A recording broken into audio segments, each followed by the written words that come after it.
Bienvenue chez Cerveau Puissant, le podcast des phrases qui réveillent. Un espace où l'on parle de ce qui façonne une vie, des peurs qu'on dépasse, des mots qui sauvent, des chocs qui révèlent, des valeurs qui tiennent debout. Chaque semaine, je vais chercher la phrase fondatrice d'une personnalité, une phrase qui a construit, brisé, transformé ou sauvé. Parce que certaines paroles deviennent une boussole, parce que tout commence par une prise de conscience, parce que chacun porte en lui une lumière en attente. Et j'ai la chance d'être soutenue pour ce podcast par l'agence de communication Surf.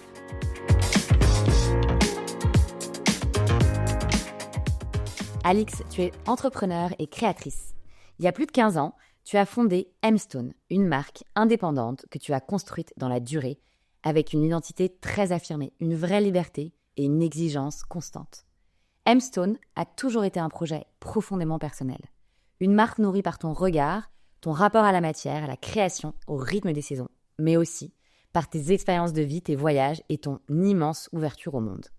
Tu n'as jamais cherché à suivre les tendances, mais à rester fidèle à une seule chose, ta vision. Parfois, d'ailleurs, à contre-courant, mais toujours exigeante.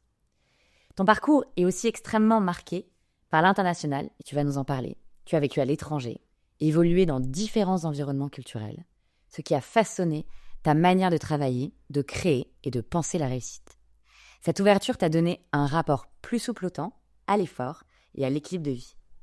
Aujourd'hui, tu es à un moment de ton chemin où tu regardes ce que tu as construit avec lucidité, sans renier M-Stone, sans le figer non plus, un moment où l'on accepte que les trajectoires évoluent, que certaines choses se ferment pour en ouvrir d'autres.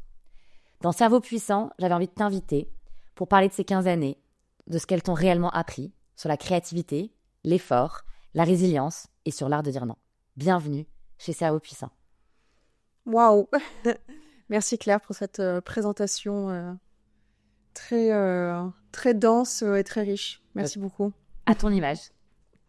Alors, on commence toujours de la même manière pour le podcast, avant de parler de toi et de toutes tes aventures, est-ce que tu as des phrases, des convictions, des idées qui t'ont toujours accompagné ou qui t'accompagnent en ce moment que tu aurais envie de nous partager? Oui, alors j'en ai plusieurs et j'en ai notamment une qui a toujours résonné en moi. C'est une phrase que mon père nous a dit quand on était vraiment, depuis qu'on est tout petit, qui a résonné un peu à la période de l'adolescence. Et encore aujourd'hui, c'est vraiment une phrase qui m'aide à prendre des décisions et à avancer, et puis surtout à me recentrer un petit peu sur les choix qu'on est tous amenés à faire à un moment dans notre parcours. Et donc mon père nous a toujours dit qu'on était responsable de nos choix, qu'on était responsable des décisions qu'on prenait, au même titre qu'on était responsable des gens dont on tombait amoureux, des amitiés qu'on décidait d'avoir, et en fait de l'entourage et quelque part de la vie qu'on se créait. Alors ça peut paraître assez dense parce que c'est vrai que du coup, tout d'un coup, ça enlève toute la partie victimisation et c'est pas de ma faute, etc. Nous, on a toujours été élevés vraiment avec ce principe en fait, de voir la réalité en face et puis de prendre action, de choisir notre entourage et de dire si on a décidé d'être avec les mauvais amis qui nous influencent mal et qui font qu'on n'est pas bien dans nos pompes, en fait, c'est pas vraiment de leur faute, c'est notre responsabilité, c'est notre faute de les avoir accueillis dans notre cercle. Et en fait, ce que j'aime dans cette phrase-là, c'est que elle répond à beaucoup de questionnements qu'on peut avoir tout au long d'une vie.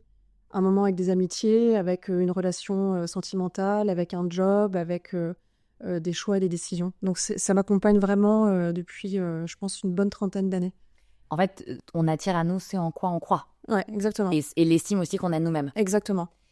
Mais est-ce qu'aujourd'hui, tu as l'impression que c'est devenu une force? Parce que là, évidemment, entrepreneur accompli, est-ce que tu as toujours été comme ça? Est-ce qu'à 20 ans, tu savais très rapidement en fait, faire ces choix, ou tu as appris de plus en plus à éliminer les choses qui t'étaient toxiques, nocives, qui te ralentissaient? Non, je pense que je l'ai appris au fur et à mesure des années parce que moi j'étais très très timide et donc très vulnérable quand j'étais kid. J'avais pas du tout les armes que j'ai aujourd'hui, donc je pense que ça se construit. Je pense qu'on se construit aussi beaucoup avec à coups de marteau, donc forcément ça a un impact. Mais non, je pense je pense qu'il n'y a pas d'évolution possible sans passer par un peu de souffrance, de remise en question. Et donc évidemment, cette phrase-là aujourd'hui résonne très clairement en moi. Mais je sais que quand mon père me l'a dit la première fois, quand j'avais 10 ans, parce que j'avais dû m'embrouiller avec une copine à l'école, évidemment que ça résonnait pas de la même manière, mais elle est toujours restée. Et c'est marrant parce que c'est pas une phrase qui nous répète dans le quotidien. Mais c'est une phrase, en tout cas, qui nous a marqué, je pense, parce qu'il y avait plein de manières différentes de la lire et en fait de se l'approprier. Donc, du coup, je C'est un pense que c'est adage ça familial. Ouais, exactement. Ouais. Alors, ce qui est vrai, c'est que là, on te voit, t'es rayonnante. Mais les coups de marteau, ça nous intéresse aussi. Et chez Cerveau Puissant, on considère évidemment, comme tu l'as dit, que c'est aussi parfois dans la douleur qu'on apprend les plus grandes leçons de nous-mêmes et de la vie. Est-ce que tu peux nous raconter quelques coups de marteau, nous partager des moments qui t'ont fait grandir? Bah, il y en a plusieurs qui sont sur des chemins de vie qui sont assez particuliers. Bon, nous, on a toujours grandi avec beaucoup d'amour, etc. Mais j'ai eu un frère qui a été très gravement malade petit. Et du coup, on a appris assez rapidement que il fallait qu'on vienne en aide à nos parents qui souffraient énormément de la situation, que en fait, il y avait des temps dans la vie qui n'étaient pas forcément focus sur nous. Alors, je dis souvent nous parce que j'ai une sœur jumelle du coup, donc je dis souvent nous dans le même sac. Mais ça a été une épreuve vraiment compliquée parce qu'en fait, ça nous a appris que bah, la vie n'était pas forcément un long fleuve tranquille et qu'on avait beau avoir de la chance dans la vie, d'avoir les parents qu'on avait, d'avoir la vie qu'on avait, mais on a vraiment grandi pendant plusieurs années à la façon assez dure. Quand mon frère était petit, quand mon frère est tombé malade, nous on avait 7 ans avec ma sœur. Ça a été très compliqué jusqu'à nos 20 ans. Et en fait, c'est vrai qu'on n'a pas vraiment eu le temps d'avoir une crise d'adolescence ou quoi que ce soit. C'était tout de suite. Tu as grandi vite. Voilà, on a grandi vite, on a eu tout de suite des responsabilités, on a eu tout de suite cette compréhension qu'en fait, bah, nos parents, leur job, c'était pas forcément que de s'occuper de nous, mais qu'il fallait qu'on leur rende un peu l'appareil. Donc ça, je pense que ça m'a beaucoup façonné dans aussi la compréhension. Je pense que ce qui a changé aussi, c'est que le fait d'avoir eu un frère malade et où ça se voit pas forcément en fait au premier abord, ça permet de créer une certaine empathie et de se dire quand on s'adresse aux gens ou quand on n'est pas d'accord qu'en fait eux-mêmes traversent peut-être des périodes qui sont très très compliquées et qui sont peut-être pas complètement en phase avec ce qu'ils nous disent à des moments où on a été blessé. Donc ça a été vraiment d'un point de vue personnel, mais je sais que si j'avais pas eu cette expérience de vie, d'avoir eu mon frère malade, je pense que je ne serais pas aussi résiliente parce que la résilience de mon frère a été le meilleur exemple pour toute notre famille d'être autour de lui. Et puis après, bon, il y a eu plein de sujets, mais je pense que les plus gros coups de marteau, ça a été évidemment de commencer ma vie d'entrepreneur qui a commencé, j'avais 23 ans quand j'ai monté Aimstone. Et puis 23 ans, moi je sortais du pays des bisounours et je suis rentrée dans un monde qui est beaucoup plus rugueux et beaucoup plus challengeant et sur lequel en fait on n'a pas le temps de se victimiser et d'attendre que les choses passent. Et moi je suis bélier de signe astrologique, donc je fonce tout droit tête première dans le mur sans aucun problème et j'ai des grosses cornes, donc je peux me prendre le mur plusieurs fois avant de décider de changer. Mais c'est vrai que le monde entrepreneurial qui n'est pas le même que quand j'ai commencé il y a 19 ans. Bien sûr. Ça a été des portes qui se ferment, ça a été des égos, mon ego qui a été froissé, ça a été des jugements, ça a été des incompréhensions, des grands moments de joie. Mais je pense quand même que on grandit plus dans l'adversité et dans la dureté de ce qu'est la vie, parce que je pense vraiment que la vie est assez féroce et qu'elle peut ne pas pardonner à plein de moments. Et en même temps, ça a été les périodes les plus enrichissantes de ma vie. En fait, j'ai plus de souvenirs de l'adversité que les moments de joie, parce qu'en fait, on n'apprend rien dans le succès. On a une sorte de réconfort de pouvoir se poser, de se dire on est là, mais on sait que ça va pas durer, parce qu'on sait que le lendemain, il y a tout qui peut chavirer de nouveau. Et donc, c'est ça aussi qui nous garde en éveil et qui garde la petite flamme qui fait que on continue et qu'on persévère et puis qu'on continue à grandir et à avancer.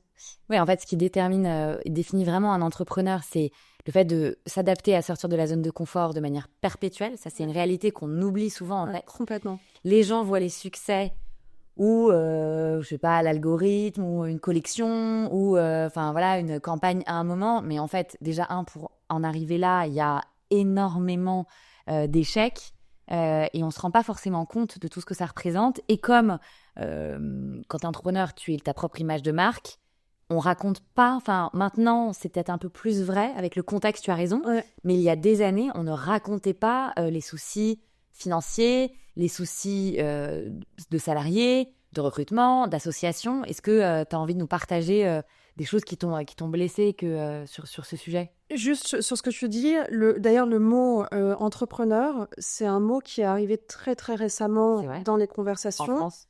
Parce que moi, quand j'ai monté Hemstone, enfin les 10 premières années, quand on me disait ce que je faisais, j'ai jamais dit je suis entrepreneur. Ouais. Je disais j'ai monté une boîte, je fais des vêtements. Mais le mot entrepreneur est arrivé beaucoup plus tard avec tout le côté hyper enjolivé de l'entrepreneur. C'était le côté très indépendant, autonome, où voilà, on prend sa vie en main et on décide de voler, tu vois, de ses propres ailes. Et presque c'est mieux que le salariat et en fait on a tous envie de faire la même chose alors Exactement. que c'est important aussi de rappeler que c'est loin d'être une partie de plaisir au quotidien. Ah bah c'est sûr que c'est vraiment... Enfin, moi, j'ai vraiment le sentiment que là, les 19 dernières années, et je m'en plains pas parce que c'est ce que j'aime. J'aime le challenge, j'aime me prendre des portes, j'aime devoir contourner le chemin, ouvrir une autre porte, etc. Donc, je m'en plains pas. Mais la réalité, c'est que quand je me réveille le matin, je me demande à quelle sauce je vais être mangée. Enfin, c'est vraiment, je sais que... C'est comme si on était tout le temps sur un espèce de sable mouvant. Il y a des moments où on trouve une zone de stabilité, mais on sait que c'est Ça ne pas, durera pas. ça ne durera pas. Et ce qui est dingue, c'est que quand on vient régler des problèmes, alors moi, ma passion, c'est vraiment de régler les problèmes. Tu sais, moi, dans ma famille, quand tu as ma mère qui a tous ses colliers avec les chaînes qui sont emmêlées, bah, c'est à moi qu'on vient donner le tas de chaînes à venir, tu vois, détricoter. Tu vois, c'est vraiment, je viens détricoter les problèmes et tout. Mais ça reste une réalité, c'est que tu te lèves tous les matins et tous les matins, moi j'ai vraiment ma sensation, c'est que tous les matins, je pars au front. Peu importe à quel degré j'étais dans la croissance de la boîte et les différents challenges que j'avais, la réalité, c'est que tu pars au front tout le Même jour. quand tu étais à des moments au top, en croissance et tout, c'est vrai que souvent les gens pensent qu'en croissance tout va bien. Mais non, c'est beaucoup plus stressant. Ouais. Parce que le challenge est beaucoup plus gros et que du coup, ta prise de risque a des répercussions qui sont beaucoup plus importantes. Donc, quand tu fais, je te dis n'importe quoi, 500 000 ou 1 million de chiffres, tu plantes une capsule que tu lances, bon, ça va pas avoir un impact. Quand tu commences à monter à des 5-6 millions, tu as des grosses productions, bah, tu as intérêt à pas te planter C'est pas sur planter. le choix de tes tissus, ton storytelling, etc. Tu vois, c'est juste que proportionnellement, ça a un impact qui est complètement différent. Et du coup, ça a un impact complètement différent aussi sur ta gestion du stress, parce que tu te rends compte que tout d'un coup, bah, quand tu fais 5-6 millions de chiffres, tu n'as plus 3 personnes dans ta boîte, tu es responsable de 25 personnes. T'as pas le droit à l'erreur, en fait. Puis c'est aussi un peu marche ou crève, c'est-à-dire que t'as une réalité de cash flow et de trésorerie qui est un énorme stress aussi de l'entrepreneur. On vit quand même avec un stress Bien sûr. assez prononcé d'être bankrupt du jour au lendemain. Moi, j'ai toujours vécu avec ce stress-là. Toujours. Parfois complètement à tort, mais j'ai toujours su que même quand on était au top, je connais la réalité, je sais qu'en 3 mois, il y a tout qui peut s'effondrer. Et c'est aussi une manière de... La bascule est toujours là, en fait. Elle est au Ouais. coin de la rue Ouais. et on sait jamais, ouais, comme tu l'as dit, à quelle sauce on est mangé. Ouais. Et alors, à quel moment tu as compris qu'il fallait quelque chose change? Enfin, que tu t'es dit, ça y est, donc t'es bélier, tu lâches rien. Ça se voit d'ailleurs dans ta manière d'être. Et puis, à un moment, tu t'es rendu compte que, en fait, t'étais plus tellement heureuse. C'était peut-être moins aussi de te lever le matin avec devoir toujours tout solutionner. À quel moment t'as senti que t'arrivais au bout d'un chapitre? Ouais, je sais pas si j'ai pas eu ce truc-là de me dire, de me réveiller un matin en me disant genre, ça me plaît plus de faire ça, parce qu'en fait, je me suis construite Ouais. comme ça. Donc, je ne connais pas Autre qui chose je que ça? suis autrement que avec ma to-do list qui est toujours trop longue, comme tout entrepreneur, avec tous les stress du quotidien, gérer tout ce qu'on a. Donc, je connais pas ma personne sans le stress, je connais pas ma personne de partir en vacances sans avoir à gérer des emails, des machins, parce que même si on se dit, bon, bah, Noël, par exemple, tout le monde est en vacances, mais en fait, non, moi, je suis en train de bosser sur mes budgets, le lancement, le truc, est-ce qu'on a quel... Donc, ça s'arrête jamais. Et ce qui est très excitant, c'est le moment où tu peux décider que tu mets ça sur pause pendant un instant et du coup, de redécouvrir qui tu es. Et ça arrivé un petit peu plus tard. Et je trouve que ce qui permet de faire un point de bascule, c'est en fait de réussir à trouver l'alignement entre moi, mon esprit qui est quand même très combatif, et je suis une éternelle optimiste. Ça veut dire que un business model qui fonctionne pas, mais je peux te le remettre au goût du jour, mais 10 fois, 15 fois, 20 fois, etc. Ça fait partie de... Enfin, je peux faire ça comme je change de chemise, en fait. Tu vois, c'est un automatisme. Néanmoins, il y a un moment, et moi, ça a été vraiment le point de bascule, c'est de se rendre compte aussi de ce qui se passe actuellement dans le monde et de venir en fait avec une décision lucide par rapport à la situation économique d'un pays. Enfin, moi, en tout cas, c'est avec ce qui se passe aussi en France. Et de se rendre compte en fait qu'on est face à un problème qui est plus gros et malheureusement qui est plus entre mes mains. C'est-à-dire la baisse de pouvoir d'achat qu'il y a en France, le climat géopolitique, etc. Enfin, toutes les tensions qu'on vit actuellement ont évidemment un impact sur la vie des entrepreneurs, surtout quand on vend du produit, parce que Bien sûr. clairement, M-Stone, malheureusement, n'est pas un produit de grande nécessité. Mais voilà, c'est vraiment en fait cette espèce de point de bascule entre moi, ce que je veux et ma capacité à continuer à persévérer. Et en fait, un moment d'arriver à une espèce de réalité, de se dire, est-ce que c'est pas justement le moment, un message qu'on m'envoie, que l'univers m'envoie, de me dire que c'est le temps de passer, le moment de passer à autre chose et tourner la page d'un grand chapitre. Ouais, et puis finalement, au-delà de l'entrepreneur, c'est l'être humain, en fait, il n'est jamais aussi plus heureux quand il est capable d'être flexible, de s'adapter. Ouais. Et en fait, ce qui est vrai, c'est qu'à un moment, il faut savoir se dire, bon, bah voilà, ça c'est une partie de ma vie, j'ai adoré, j'ai énormément appris, et puis en fait, on en rouvre en fait plein. Et toi, ce qui est vrai, c'est que on sent d'ailleurs que tu as cette souplesse en fait de dire, mais que tu peux te réinventer en fait. Complètement. J'ai vraiment aucune peur par rapport à ça. Enfin, j'ai l'impression en fait, d'avoir gagné tellement en confiance en moi, de maîtriser tellement les sujets. Je sais gérer des périodes de crise. Je suis très bonne dans les périodes de crise et souvent les changements dans la tête des gens sont associés à une période de crise. C'est tout de suite la panique, la peur parce qu'on va vers l'inconnu et du coup on a peur de se projeter de ça. Ma flexibilité vient du fait que je n'ai pas peur de me jeter dans la gueule du loup parce que je l'ai fait en fait depuis mes 24 ans de manière complètement automatique. Comment Donc ça tu gère gères une une crise flexibilité. concrètement, enfin toi, que ce soit une crise familiale, une crise, t'es maman de 2 enfants, comment une situation compliquée, comment toi, quelle est ta manière de faire face au stress? Je suis très très dans la communication et je pense que quand on exprime soit sa frustration dans une situation, soit un désaccord avec quelqu'un, on vient régler déjà une grande partie du problème parce que je trouve qu'on a déjà 50% de la charge Qu'on a éloigné. qu'on a éloignée. L'autre reçoit le message, même s'il le prend pas bien, en tout cas, il y a une graine qui est plantée. Et je crois aussi, je pars du principe qu'il y a un moment où il y a le temps qui fait bien, qui fait plutôt bien les choses. Mais il y a vraiment un sujet d'exprimer dans un premier temps et après de laisser le temps faire les choses et de se mettre justement un peu en retrait. Je pense que moi, c'est vraiment ma plus grande stratégie. Enfin, je suis en train d'essayer de réfléchir en même temps que je te parle, mais c'est vrai que c'est marrant parce que j'ai vraiment cette croyance qu'une grosse partie des problèmes du monde sont liés à un problème de communication entre des gens qui, parce que chacun a son ego, chacun pense que l'autre s'est mis dans les pompes de l'un et l'autre et que du coup, ils ont une vision d'ensemble. En fait, pas du tout. De temps en temps, on se rend compte qu'il y a tellement de quiproquos. Bien sûr. Et Juste parce qu'en fait, on n'a pas expliqué de dire non, mais en fait, quand tu fais ça, vraiment, ça vient réveiller une colère en moi, par exemple.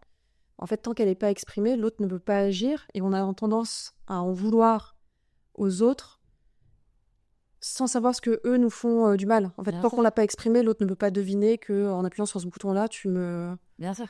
Tu voulais en parler justement, tu voulais en parler de cette importance de l'écoute. On l'a évoqué dans un autre podcast où en fait on se dit mais en fait les gens donc, ne sont pas capables d'écouter parce qu'en fait on peut ne pas avoir les mêmes opinions politiques, économiques, ne pas venir du même milieu, mais en fait il y a des gens où on se sent diamétralement opposés en opinion, mais en fait on peut être d'accord sur plein de sujets sauf un, et en fait il suffit juste qu'on en discute et on se rend compte qu'on a plein de points communs, bon on peut pas être d'accord avec tout le monde. Toi c'est vrai que pour toi l'écoute ça a toujours été extrêmement important. Ouais, l'écoute est important, mais je pars aussi du principe qu'on n'a pas besoin de penser les mêmes choses et d'avoir les mêmes opinions pour s'aimer et pour bien s'entendre. Exactement. Ce qui fait une grande différence, et ma meilleure amie, on est mais diamétralement opposés, mais on s'aime comme des âmes sœurs. Mais ça veut dire qu'on n'a pas du tout la même manière d'appréhender le monde, de vivre nos vies, mais pourtant, on s'aime profondément. Et en fait, souvent, les gens, parce que ça rassure aussi faire face à des personnes qui sont Pareil. pareilles que soi et qui pensent la même chose.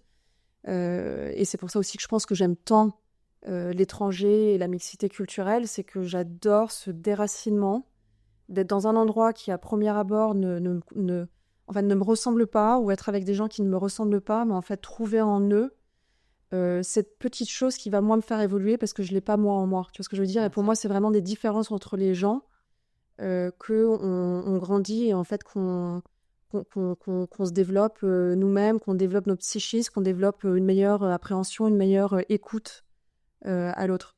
Alors, ce qui est drôle donc sur l'étranger, donc tu as un mari australien, vous parlez anglais à la maison. Moi, qui m'a surpris, c'est que ça fait des années que vous êtes en France. Hein, vous avez passé beaucoup de temps en France et vous ne parlez que anglais à la maison et ton mari parle pas très bien le français. Enfin, en tout cas, il le comprend, mais il n'a pas forcément envie de parler. Donc, c'est vrai que tu as vraiment cette ouverture, en fait, aussi naturelle. Tu as vécu à l'étranger. Est-ce que tu peux nous parler un peu de toute cette expérience et de tout ce que ça t'apporte aujourd'hui? Bah, moi, je trouve que ce qu'on a là où on est, c'est extraordinaire parce que c'est notre foyer, mais je trouve que ce qu'il y a de l'autre côté de la porte est beaucoup plus excitant et beaucoup plus enrichissant. Donc nous, on a toujours été complètement axés sur l'étranger.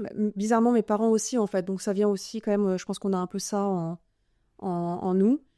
Mon mari, lui, c'est la même chose, qu'il est donc australien, mais d'origine turque. Donc il parle turc, il a une grosse partie de la famille en Turquie, donc lui il est aussi très dans la mixité culturelle, parce qu'il y a vraiment un stretch entre clairement la culture C'est turque sûr. et australienne.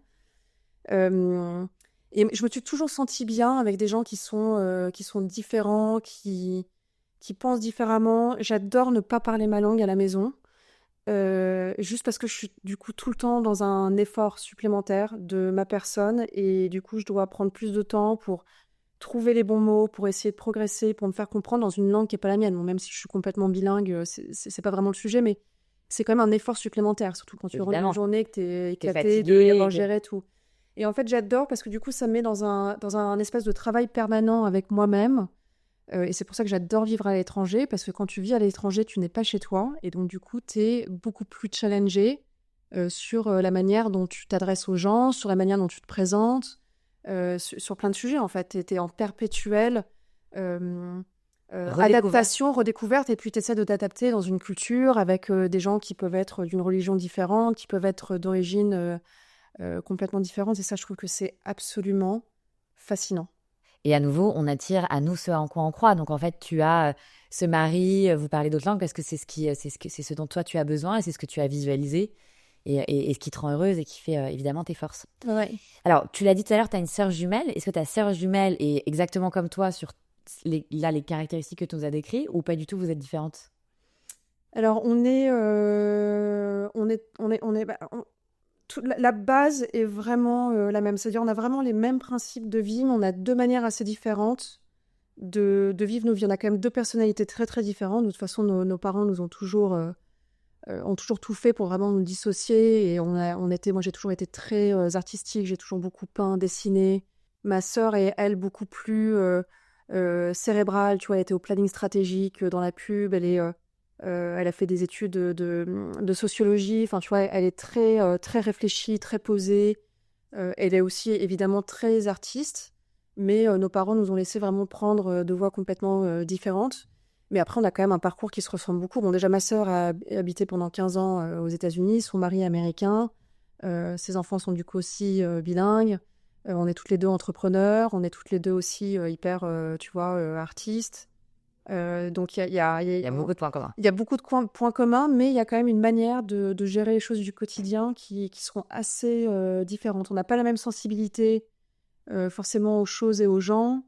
T'as pas l'impression justement que le fait d'avoir cet amour évident, éternel avec ta sœur jumelle, c'est aussi une énorme force qui peut-être aussi, enfin voilà, te différencie d'autres personnes qui. Non, mais moi, je pense que la gémellité est la chose la plus extraordinaire qui existe au monde. Ça veut dire déjà, tu nais avec un bouclier.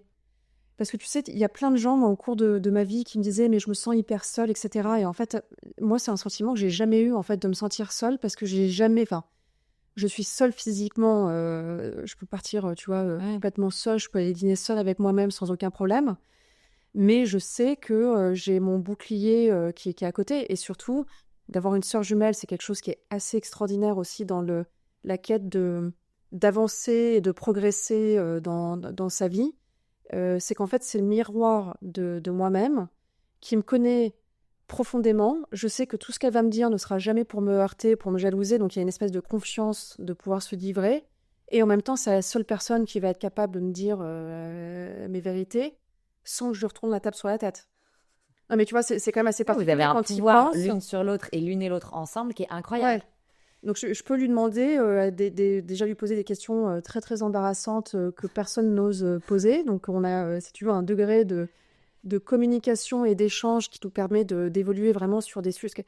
On a tous des sujets hyper tabous Bien sûr, où on ne sait pas à qui en parler bien parce sûr, qu'avec son mari, on a quand même envie de garder un peu le mystère. Avec sa copine, on bien ne sait sûr. pas. Enfin, on a tout ça. Moi, j'ai pas ça parce que du coup, je peux vraiment parler de tous les sujets, enfin de tout ce qui me passe par la tête sans avoir honte. Mais ça, c'est extraordinaire. C'est une force. Je sais que enfin, le fait d'être né à deux, C'est inouï. c'est extraordinaire. Après, ça vient avec beaucoup de souffrance aussi parce que tu es tout le temps inquiète pour l'autre et la souffrance de ma sœur devient la même. Donc ça prend aussi quand même émotionnellement beaucoup de place. En fait, ça t'en donne beaucoup, ça t'en prend. Ouais, C'est comme ton enfant, je veux dire, c'est une charge mentale en plus et en même temps, voilà, ça t'apporte, c'est toujours le yin et le yang. Tu en tires autant de bonheur et de plénitude que évidemment bah, t'es pas seul, vous êtes deux. ouais. Non, mais c'est touchant et c'est beau. Et puis, comme c'était mes questions d'ailleurs, quelle est ta plus grande qualité? Peut-être aussi d'avoir autant d'amour. Et quelle est ta plus grande fragilité? Bah, c'est la même en fait. C'est ton Ouais, ouais, double. je pense que c'est vraiment le... Ouais, moi, je pense que c'est marrant parce que ça évolue. Moi, j'ai l'impression que même au cours de la dernière année, j'ai l'impression que je suis... Enfin, même au cours des 3 derniers mois, pour être plus précise, j'ai l'impression que je suis plus là. J'ai l'impression que j'ai fait peau neuve. C'est-à-dire, j'ai l'impression il y a vraiment une partie de moi, pas que j'ai laissé à la porte, mais une partie de moi qui naturellement, tu vois, fait place Une nouvelle peau qui est en à une nouvelle train. peau. Une nouvelle Et toi, donc, quoi. du coup, avec d'autres fragilités, avec d'autres, j'espère, enfin, points positifs, tu vois, sur ma personnalité. Mais c'est vrai que moi, j'ai l'impression que je suis en mue permanente. En tout cas, je me laisse assez facilement la possibilité de changer. Je trouve que c'est extraordinaire de dire qu'on a une vie et qu'en fait, je peux être 15 personnes différentes. Non, mais comme tu es ouverte à ça, l'univers t'envoie aussi, vu que tu ouvres le canal, bah, c'est OK pour les messages en fait. Ouais, ouais, puis c'est Et ça qui est beaucoup. génial dans le changement, c'est pouvoir du coup se réinventer. Et puis en fait, d'ailleurs, c'est un jeu qu'on a avec mon mari quand on va à des dîners où on connaît pas les gens. C'est de se dire, tu sais, les dîners de boulot un peu corporate, c'est du coup, on s'invente des personnalités pour entrer dans un rôle. Donc lui, il y a un moment où c'est un footballeur raté. Moi, je vais être une ancienne gynécologue. Non, mais c'est tellement drôle parce que du coup, ça fait énormément travailler la créativité et du coup, de voir ce qu'on se met vraiment dans ces rôles-là, quoi. C'est tellement drôle. Mais après, les gens s'en rendent pas compte. Bah, c'est des gens qu'on verra plus jamais d'autre vie. Donc, Ah, d'accord. ouais, on a vraiment une vie passée complètement, tu vois, qu'on s'invente comme ça. Ouais, t'as un côté artiste. Bon, déjà, t'es très proche de ton mari, ça fait longtemps que vous êtes ensemble, vous êtes un couple hyper uni, Ouais. très soudé avec aussi tes filles. Ça, c'est drôle parce qu'on a on a fait 2 podcasts sur l'amour. Et donc, toi, c'est quoi justement ton concept? Donc là, j'ai l'impression que c'est la créativité, mais pour rester amoureuse de ton mari et lui de toi. C'est vraiment quelque chose que j'ai appris de mon mari, ce que je peux pas dire que je l'avais forcément à ce point-là avec mes autres petits amis. C'est que mon mari a déjà une grande sensibilité féminine. Donc il est très sensible à comment on se sent et ce qui se passe dans ma tête, ce qui se passe dans mon cœur, etc. Il est très à l'écoute et surtout il n'y a aucun rapport ou conflit d'ego parce qu'on travaille énormément ensemble tous les deux. On est tous les deux très créa et en même temps très stratégiques. On est entrepreneurs depuis 20 ans tous les deux. Mais il a un profond respect sur moi, ma plus-value, qui valorise énormément. Et moi, du coup, aussi sur sa plus-value. Et donc, si tu veux, on n'a pas de terrain, parce qu'on travaille vraiment ensemble quotidiennement. On n'a pas vraiment de terrain de conflit. Et on se supporte l'un l'autre. Ça veut dire que moi, je sais que sa zone de confort, elle est là. Je vais pas perdre du temps à essayer de lui prouver que je peux faire mieux que lui. C'est-à-dire, ok, t'es à l'aise là-dedans, fais-le. Et ça, je pense que de savoir lâcher avec son mari et de pas être dans un espèce de rapport de comptabilité de ce qu'il fait mieux. En fait, il y a des trucs pour lesquels il est complètement nul. Et en fait, Super. c'est normal, au même titre que moi. Et je me rendais compte que moi, je pouvais m'agacer à des moments sur des sujets sur lesquels il était nul. Et que lui, en fait, il s'agaçait jamais sur mes sujets nuls.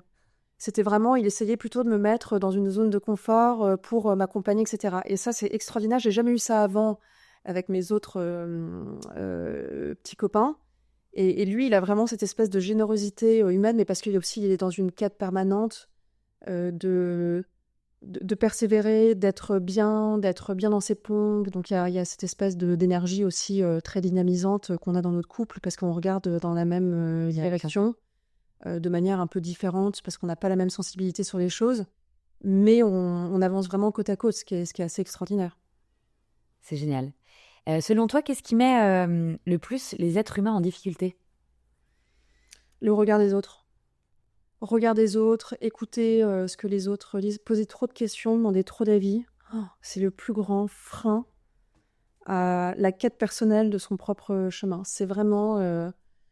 et moi, je l'ai vécu avec M-Stone quand j'étais plus jeune. Et du coup, tout le monde y met un peu de sa patte en disant « Non mais attends, tu fais toutes ces couleurs, mais en fait, si tu faisais des vêtements noirs, mais... » T'en vendrais 10 fois plus. Je suis là, mais je sais pas faire, c'est con, mais je sais pas faire un vêtement noir en fait. Ça me parle pas, c'est pas une couleur, je la vois pas, j'ai pas de. Vraiment, ça m'a coûté bien, je pense, 2-3 ans en tout de mon business. Et c'est pas du tout des gens qui avaient des mauvais conseils, parce qu'évidemment, tous les conseils que j'ai reçus étaient des conseils pour m'aider. Mais moi, en tout cas, la manière dont je les recevais, ça me faisait complètement me décentrer de ce que j'avais moi, au fond de moi, et qui était du coup vraiment mon instinct et vraiment ce que j'avais envie de faire de ma marque. Et en fait, du coup, ça m'a un peu perdue à un moment, tu vois, de plus savoir, en fait, du coup, qu'est-ce que j'aime, qu'est-ce qui marche, tu vois. En fait, ton conseil, c'est s'écouter soi. Complètement, s'écouter soi, ouais. L'intuition. Ouais. Parler beaucoup aux autres Oui. pour comprendre, mais pas parler du sujet qu'on a forcément en soi ou le questionnement qu'on a. Par contre, je me nourris évidemment beaucoup de l'expérience des gens, de ce qu'ils ont à raconter, de comment est-ce qu'ils appréhendent les choses. Et j'étais une timidité maladive quand j'étais petite et j'ai passé, je pense, les 20 premières années silencieuse. Et en fait, je passais mes dîners à écouter les gens. J'étais incapable de prendre parti, tu vois, dans un débat où j'avais trop peur de ça. Donc, j'ai passé beaucoup de temps à écouter, analyser les gens, essayer de comprendre. Et comment t'as arrêté d'être timide? Parce que là, c'est vrai, quand on te voit, c'est dur à arrêter. Ouais, non, mais c'est dingue. Bah, j'ai arrêté d'être timide le jour où j'ai monté M-Stone à 23 ans. Parce qu'en fait, tout d'un coup, j'avais plus le choix. Et j'étais beaucoup moins timide. D'ailleurs, je suis restée timide longtemps socialement, mais j'étais beaucoup moins timide professionnellement. Parce que professionnellement, en fait, je pouvais être quelqu'un d'autre. Les gens ne me connaissaient pas avec le bagage timide. Tu vois, c'est des gens, m'avaient jamais regardé. Ce qui est drôle, c'est que moi qui te connais dans la vie personnelle, il doit peut-être te rester saine. C'est ce petit truc où en fait, t'es pas du tout timide et t'es hyper ouverte, très humaine.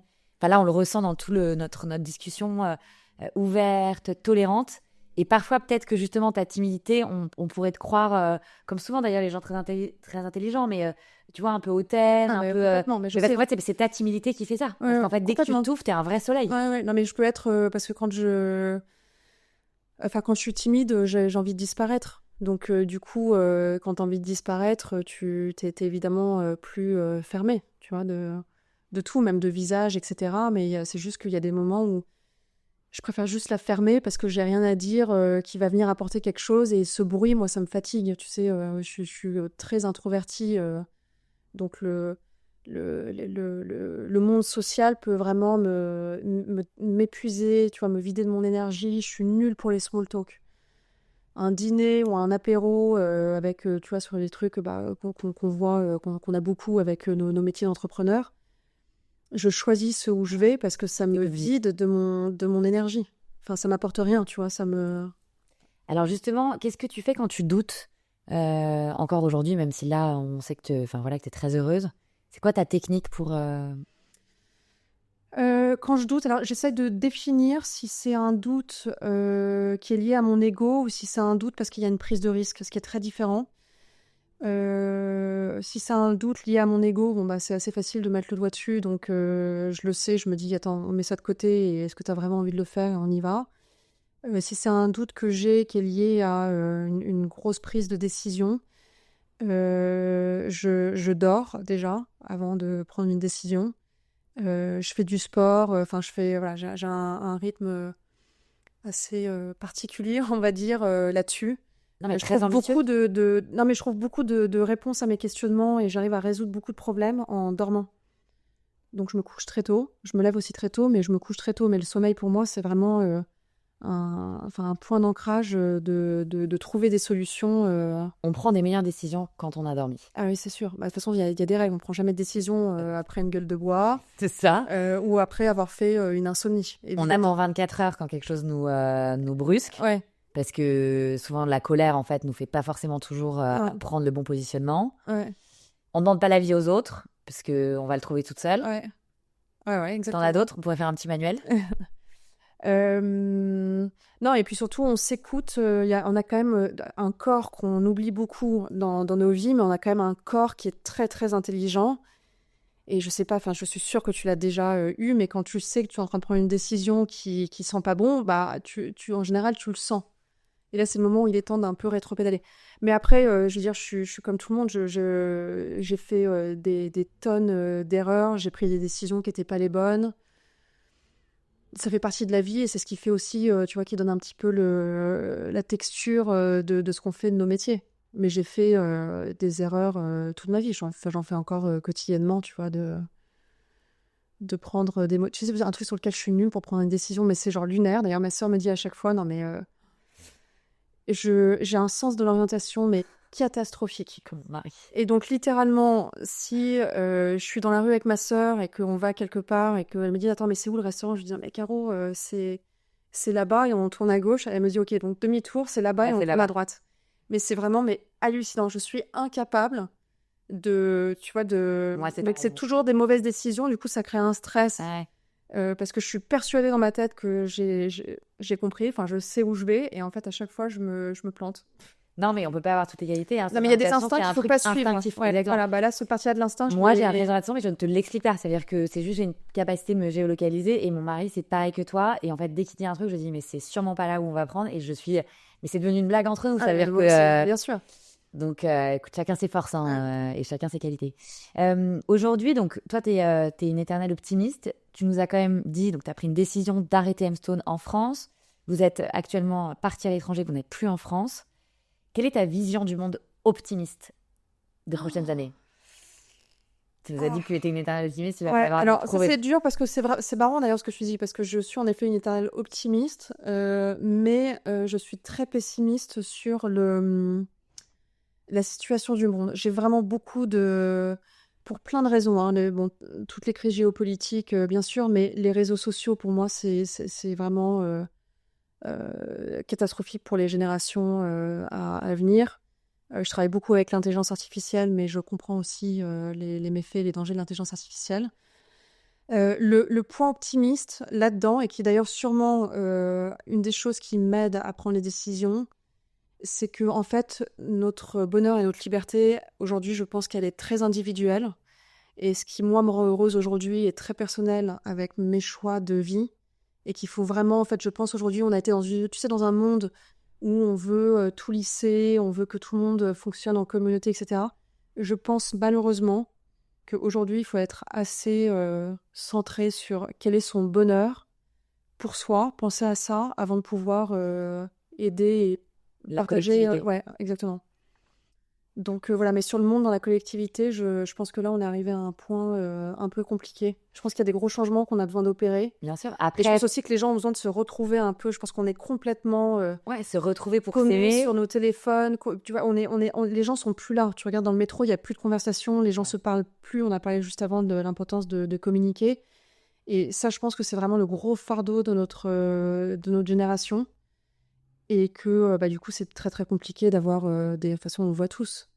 On n'est pas d'accord avec notre voisin, c'est tout de suite de l'agressivité. Enfin, tu n'as plus le droit d'être gris. Moi, j'adore cette zone grise, cette zone de flou. Aujourd'hui, il n'y a personne qui accepte qu'on soit dans une zone de flou. Il faut être noir ou blanc, mais la zone de flou grise, elle est compliquée actuellement. Est-ce que toi, tu es heureuse aujourd'hui? Hyper heureuse. Hyper heureuse. Pourtant, j'ai vraiment traversé là des 24-36 mois vraiment compliqués. Mais je suis heureuse parce que j'ai pris action en fait sur ma vie et sur les choses qui du coup me faisaient souffrir. Et puis en fait, un problème qui est minime, si on le règle pas tout de suite, au bout d'un moment, ça devient très lourd et ça peut prendre vraiment le poids sur ta santé mentale, toute sa vie, sur la santé mentale aussi des enfants, parce que ça a forcément une répercussion là-dessus. Et donc là, aujourd'hui, je suis, mais enfin, Libérée. non, mais enfin, je me sens libre et je me sens. Alors, c'est sur un instant T, hein. Je pense que il y a plein d'autres choses qui vont arriver, mais en fait, j'ai vraiment une espèce de fierté d'avoir fait les choix que j'ai faits, qui n'ont pas été des choix faciles. Et puis de m'être toujours regardé en face en me disant, bah, en fait, si tu veux ça, tu peux décider en fait d'appuyer sur le bouton stop, en fait. Mais ça demande du courage d'appuyer sur le bouton stop, surtout quand ça fait 19 ans qu'on est. Enfin, Stone, c'est l'extension de moi-même, tu vois, donc Bien c'est sûr. une grosse page. Mais je suis très fière de ça et j'ai toujours été heureuse, mais là, je sais que j'ai un sentiment que j'ai jamais connu avant, en fait. Donc, je suis très, très heureuse en ce moment. Bah, bravo, t'as dit stop I'm Stone pour ouvrir un nouveau chapitre de ta vie avec toute ta famille. Ouais. Et donc, on ressent aujourd'hui ce sentiment de liberté, c'est très inspirant. Merci pour toutes tes confidences. Je pense qu'on pourrait encore parler, nous, des heures ensemble. Mais tu reviendras Vas-y, avec pour plaisir. pour qu'on découvre les autres étapes que tu vas toi-même découvrir. Merci mille fois, Alice. Merci mille fois, Claire. Si tu as aimé ce podcast, abonne-toi pour ne rien manquer des prochains épisodes, soutenir Cerveau Puissant et suivre toutes les actualités, les échanges à venir et les contenus que je prépare pour continuer à nourrir ce qui fait vraiment la différence.